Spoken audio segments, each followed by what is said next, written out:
Hello and welcome back for part 9 of the Minotaur guitar build. This is the final part of the build itself before we get on to actually being able to hear it play. So the first thing I'm doing here is just oiling the fretboard. It doesn't take very much, it's mainly just to keep the wood nice and moisturized and not let it dry out too much. And so it really livens up the color of the wood too.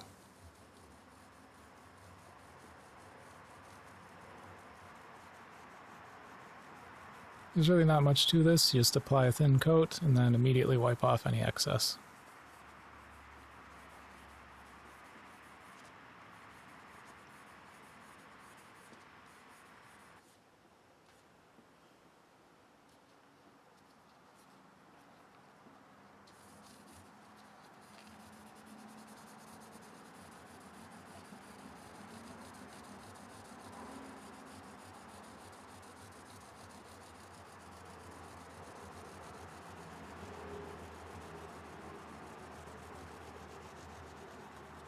So at this point, really all that's left is to assemble the whole thing. Now I'm going to begin by putting in the ground wire for the bridge. Just going to get it through that hole, kind of put a kink in the end so that the end of it doesn't pull through. And then I can install the anchor plate for the strings. And just the pressure of the screws holding that against the body is going to be enough to keep it in contact with that ground wire.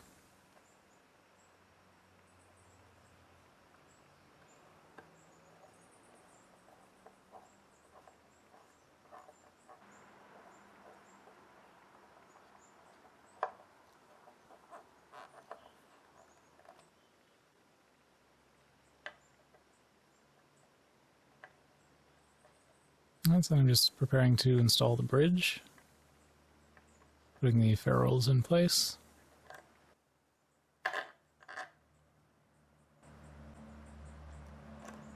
Going to thread the bolts through. And see, I'm just going to tighten them here.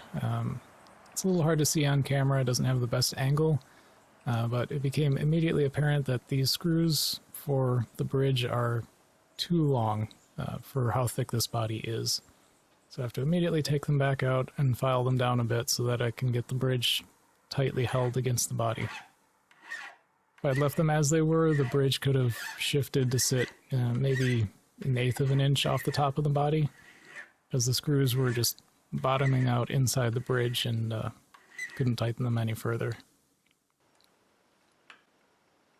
So just a bit of filing, and then they fit just right. You know, if you don't drop the wrench.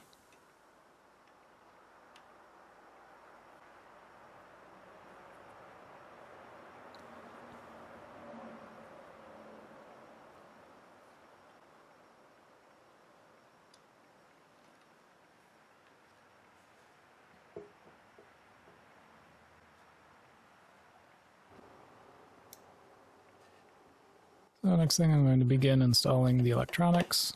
First I'm putting in the toggle switch.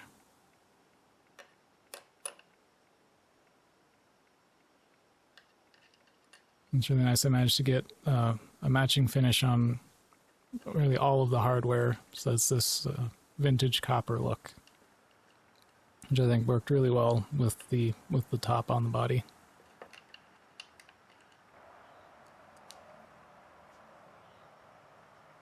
Actually, the only piece of hardware that doesn't match is the jack plate, which is just a black jack plate.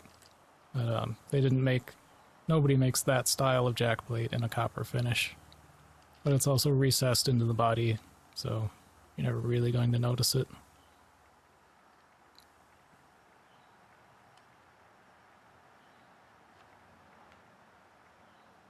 And of course, putting in the volume and tone knobs.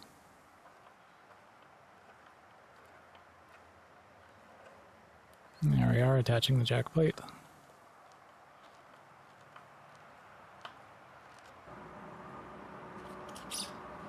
And I get to do a little bit of setup with the pickups. Most of all, installing them into the mounting rings.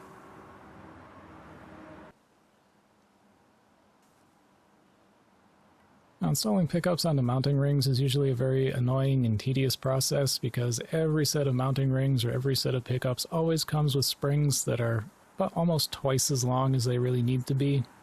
And they just really make it a pain to try and get these things installed. But these pickup rings in particular came with springs that are actually of reasonable length.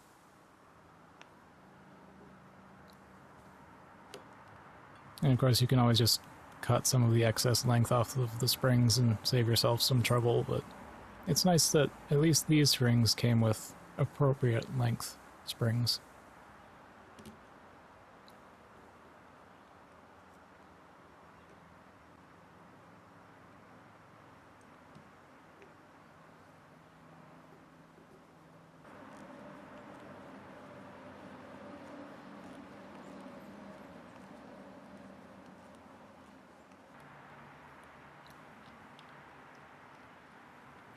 So I'm just going to take the wires from the pickup and thread them through the hole that I drilled earlier.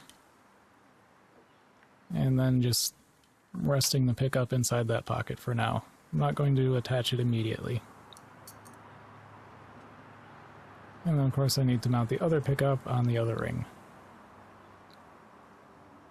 I ended up going with a pair of EMG pickups on this guitar. I had any real particular reasoning other than I've never made a guitar with EMG pickups in it before. I don't own any guitars other than this one with EMG pickups, so... And, I mean, I just like trying out new hardware, new electronics, just working with different things from different builds. But I also had this bridge pickup for quite a long time. I had originally bought it for a build many years ago, but ended up deciding against using active pickups on that build for whatever reason. So I've got this EMG, I believe it's an 81 for the bridge, that I've had sitting on a shelf for at least 8 years.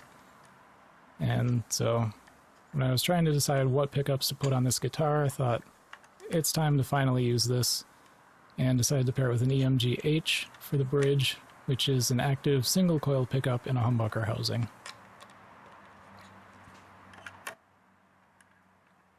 It's nice as when it's plugged in you can really hear the difference between the two pickups.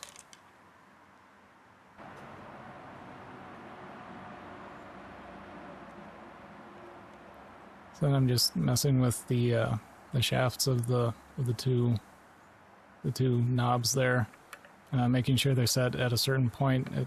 What I've done is I've turned them all the way up, and then that means when I put the actual knobs on them, I can line them up appropriately. So I know they'll both match up the direction of that little mark on the top when the volume and tone are both set all the way up or all the way down.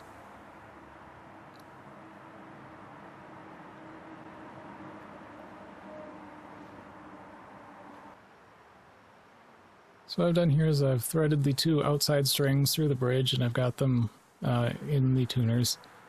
And I'm using those strings to help align the pickup so that they're centered on the body.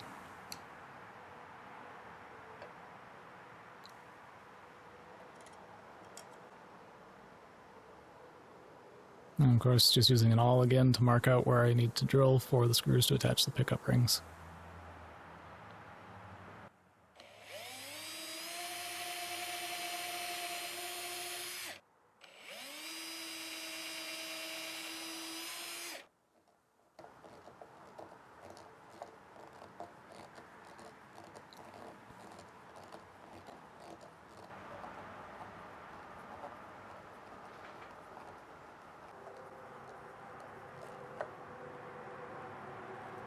And then just screwing them into place.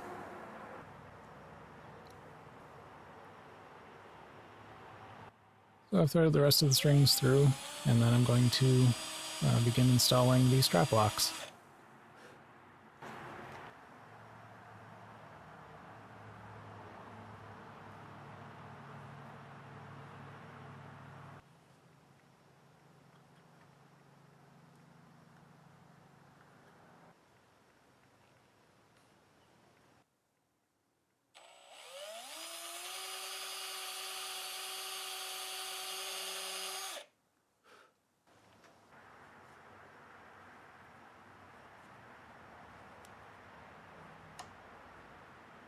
You can see at this point I'm making sure to have plenty of padding underneath the guitar so that it doesn't get any scratches in the finish. Not that that's something I'm terribly worried about. It's a very hard finish, but better safe than sorry on that front. So now that I've got all the strings on and just about everything else is done, I can begin filing down the nut to get the action where I want it to be. And you can kind of tell here the initial slots that I cut in the nut are far too high. As I've talked about several times in other parts of this build, I would rather have too much material remaining and have to remove a little bit extra later on than to remove too much material and have to figure out how to put some of it back.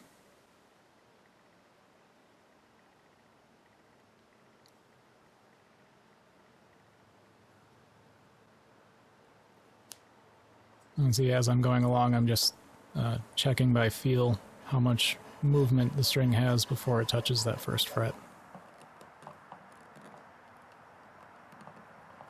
So here I get to begin working on the wiring. The first thing I'm going to do is install this little bracket that's going to hold the 9-volt battery, as well as stick in this little piece that came with the EMG pickups. It's also the first time I've ever installed something that's a solderless electronics. It's a little bit misleading because with the 3-way toggle switch I still have to do some soldering.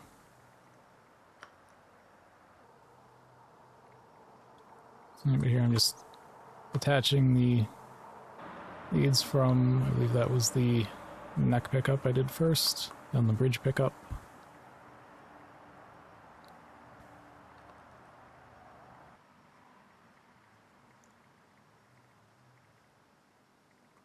And the wire for the battery.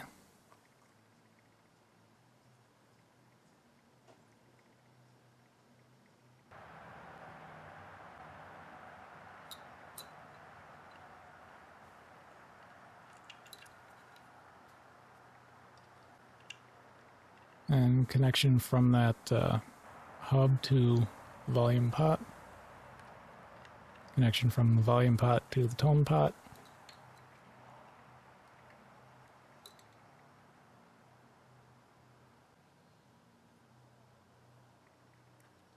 And the connections from the tone pot to both the live and the ground of the output jack.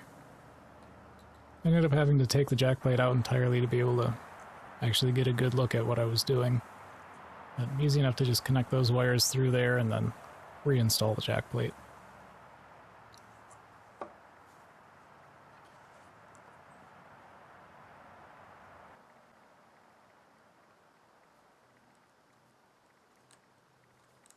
Here I'm just putting the ground wire into that central hub.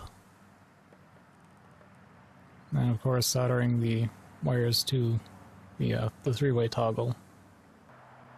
It's a little hard to see where these wires are coming from, but there are places on that central hub kind of facing away from the camera at this point. It's a little unfortunate, but they're clearly marked where the wires are, which wires correlate to which pickup, and which one goes to the ground on the 3-way toggle.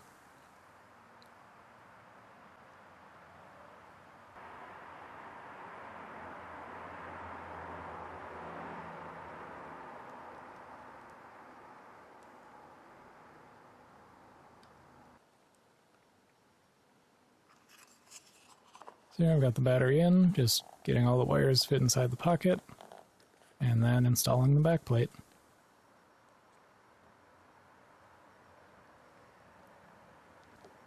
So at this point, apart from a final setup, and just generally setting the action and the intonation, the guitar is done.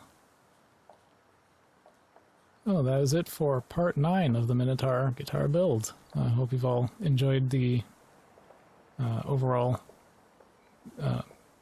build process, and next up should be a short demo video of the guitar being played, and then sometime shortly after that there should be a complete build video that is the entire build from beginning to end in a single video. That's going to be fairly more cut down than this whole series was. But as always, thank you for watching.